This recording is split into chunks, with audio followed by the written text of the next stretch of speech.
On the 23rd of May 2007, 2 goals from the legendary Pippo Inzaghi helped Milan beat Liverpool 2-1 in the Champions League final, just 2 days short of the 2-year anniversary of the Miracle of Istanbul.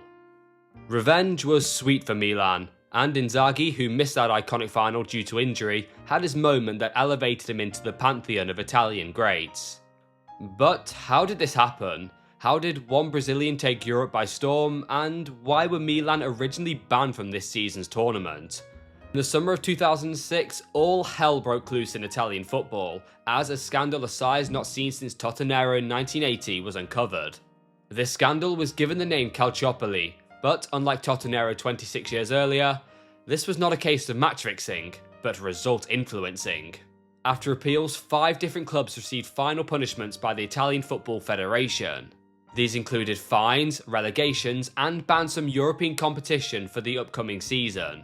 One of these clubs was Milan, due to the part played by their Director of Referee Relations Leonardo Miani and CEO Adriano Galliani. Originally, their punishment included a 15-point deduction for the 06-07 season and a 44-point deduction in the 05-06 season which they had just played, meaning alongside Fiorentina and Lazio, they would not be eligible for European football. On appeal, however, that punishment was made quite a bit lighter. Milan were only deducted 8 points for the upcoming 06-07 season, and importantly, only deducted 30 points for the recent 05-06 season.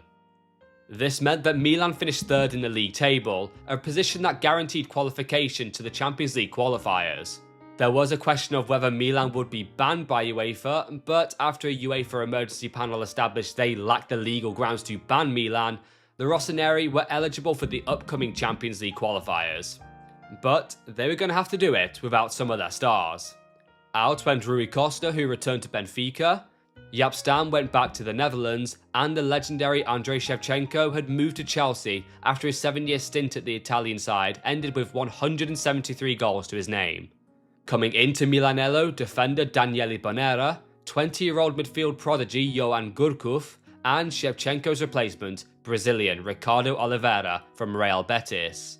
Milan's tactics for the season became iconic. Ancelotti's men would line up in a 4-3-2-1 or the Christmas tree formation. Andrea Pirlo, who was moved deeper by Carlo Mazzone during his time at Brescia, would play as the team's regista, utilising his immense passing range and the fact he was accomplished with both feet. Further up the pitch, Kaka and Clarence Seedorf were far more inverted than wingers would be in, for example, a 4-3-3, meaning they could dominate the middle of the pitch nearer the opponent's box.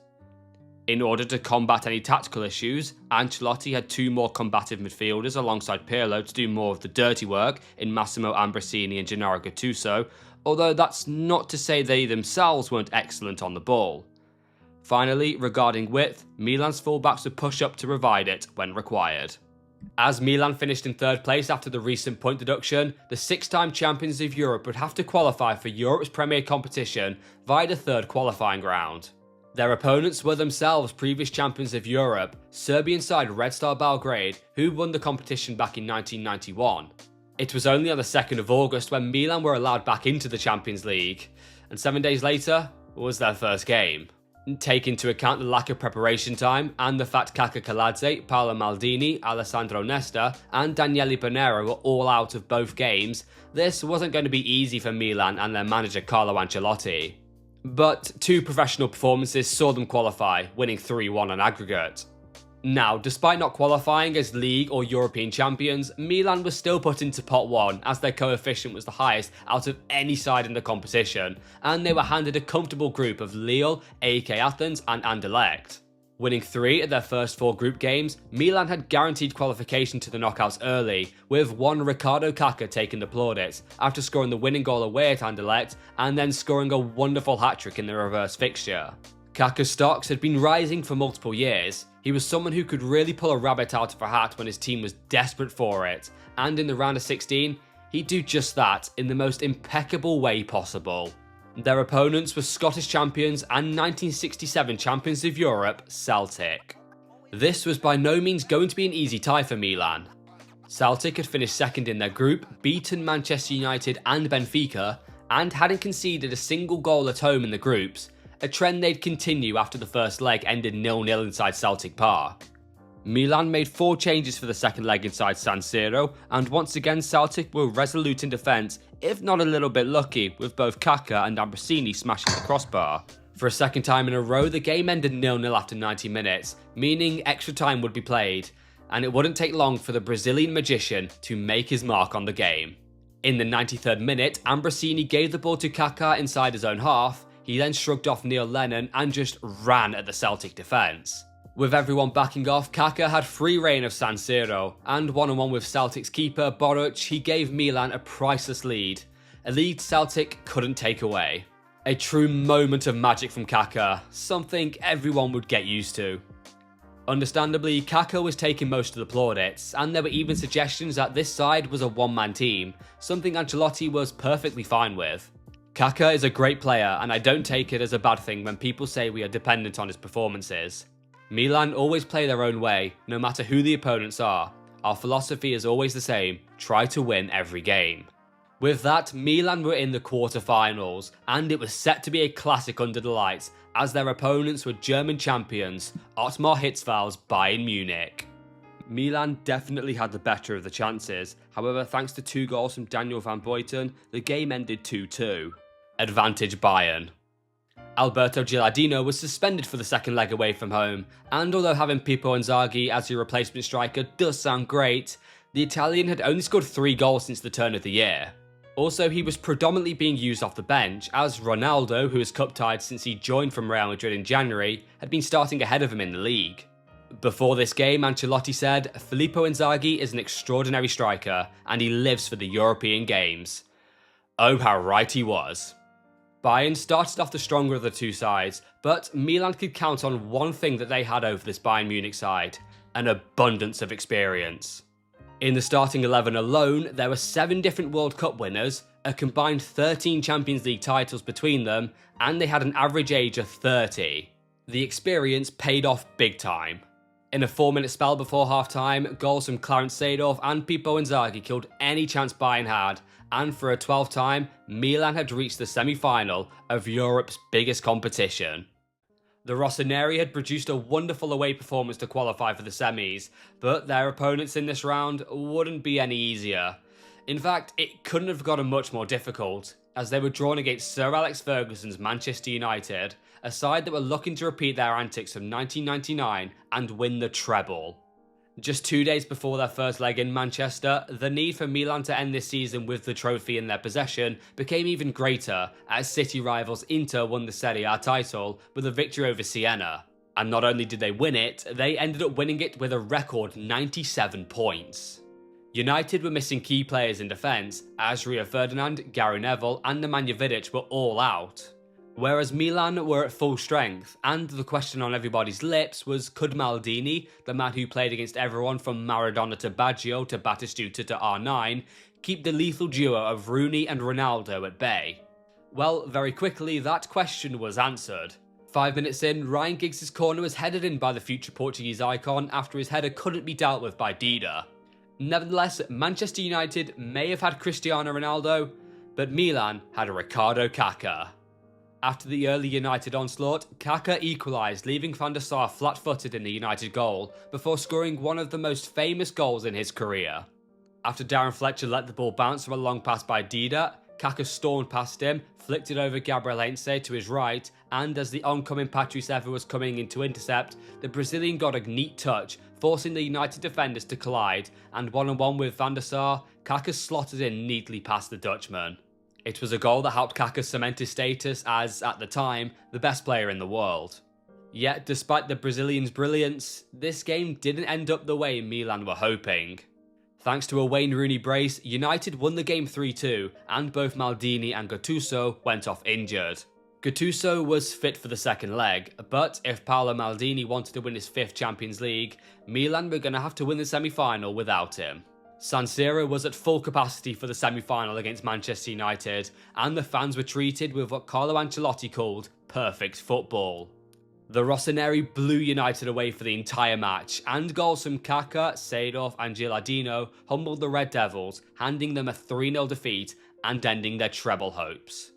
In the words of Ancelotti, it was an evening of dreams. To play the way we did in the first half is a dream for a coach. It was perfect football. For an 11th time, Milan were in the final of the Champions League, and their opponents in the final were by no means the best side in the competition.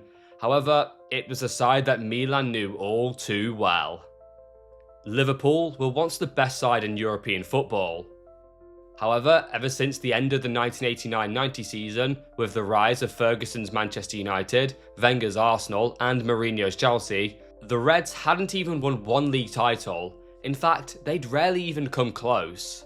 Yet, in cup competitions, Liverpool were still collecting silverware, and under the guidance of Rafa Benitez and their talismanic captain Steven Gerrard, they were performing miracles, most notably in the 2006 FA Cup final against West Ham, and in the eyes of many, the greatest Champions League final of all time in 2005, against Milan. As the game edged ever closer, besides the striker spot, the starting 11 of both sides were practically set in stone. Liverpool had the options of the pacey striker Craig Bellamy, their Premier League top scorer Dirk Kuyt, or their top scorer in all competitions, the player Milan didn't want to play, he's got a good touch for a big man, Peter Crouch. Despite the worry surrounding what Crouch could bring against the Rossoneri, Benitez went with the tireless runner Kuyt to lead the line in the 4-2-3-1 formation. For Milan, however, it was simple: the inform Alberto Gilardino or the legendary Pippo Inzaghi. Ancelotti went with the 33-year-old Inzaghi. Explaining his decision in typically cold Ancelotti fashion, he said, "Gilardino is in better form, but Pippo is Pippo." The first half, in all fairness, was quite gritty, with a sprinkling of quality from Kaka and Xabi Alonso, but Liverpool were probably edging it. Until the 44th minute. Kaka won a free kick just outside of the area, and with Andrea Pirlo stepping up, anything was possible. Pirlo stepped up, took what looked like a terrible free kick, yet Milan were 1-0 up. What had happened was that Super Pippo ran it back to the Derby della Madonnina in 2003 and intentionally deflected the ball into the back of the net. For a striker known for his incredibly scrappy goals, it was quite fitting. What wasn't incredibly fitting, at least according to one manager, would be the very next goal.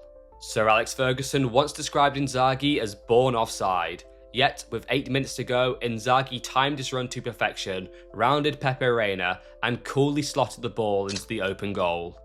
The Italians were now 2-0 up. Liverpool courageously pressed on, and even found a late consolation goal through Kuyt, but it wasn't enough. Milan were 2-1 winners. Defeated manager Rafa Benitez said it simply: they have quality, and it was the difference. Benitez and everyone involved with Liverpool Football Club were devastated, but the same could not be said for those of a Milan persuasion. The hero of the night, Inzaghi said, "These are the evenings that remain with you for all your life. I scored quite a few times in Europe, but scoring in the Champions League final is something special." And Ancelotti, who had now won the competition twice as a player and twice as a manager, reiterated just how big the victory was. "It's an extraordinary achievement. This is the greatest victory we've had. Few fans expected us to win the most important trophy. Maybe no one." Without a doubt, Milan's best player, Kaka's role as essentially a free-roaming number 10 with the ability to score and create from just about anywhere, elevated the side to a new level. And it was no surprise that with 10 Champions League goals and the assist that won the final, the Brazilian won both the FIFA World Player of the Year and the prestigious Ballon d'Or. Not only was he Milan's 8th Ballon d'Or winner, he became the final player not called Cristiano Ronaldo or Lionel Messi to win the award until 2018. For a second time as captain and 5th time overall, the iconic Paolo Maldini, who at 38 years of age became the oldest winning captain, hoisted old Big Ears into the sky. For a 7th and so far final time, Milan were champions of Europe.